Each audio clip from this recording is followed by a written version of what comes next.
रविवारी ना सकाळी सकाळी आमच्या घरी असतात पोहे आणि पोहे एकदम झकास असतात, काही विषय नाही. इथं म्हणणार तुम्ही म्हणशील जादू होती काय, पण जादू बिदू काही नाही. इकडे तापेल होती आणि इकडं म्हटलं पहिले कांदा परतून घेऊ आणि मग म्हटलं, कारण मी आज स्वतः पोहे बनवणार होतो, म्हणजे मम्मी पण होती सोबत, पण मम्मीला म्हटलं मी करतो तयारी.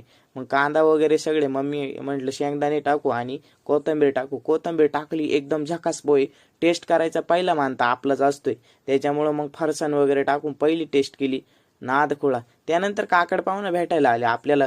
ते जरा आपल्या पेजविषयी विचारित होते, मग त्यांना आपले व्हिडिओ दाखवले. काकड पाहुणं म्हणे भाई काय नाद करतोय म्हणे. नाद खुळा एक नंबर. मग त्यांना जरा व्हिडिओमध्ये शेवट घेतलं आणि त्यानंतर ते गेले. मग त्यानंतर युवराज आला, कारण आपला विषय असा झाला होता का आपला व्हिडिओ अपलोड होत नव्हता. म्हटलं युवराजचं 5G वायफाय घेऊ आणि युवराज पण व्हिडिओ टाकतो बरं का, त्याला पण फॉलो करा तुम्ही. त्याची भरतीविषयी कंटेंट असते, तर त्याला टॅग करतो मी खाली. तर मग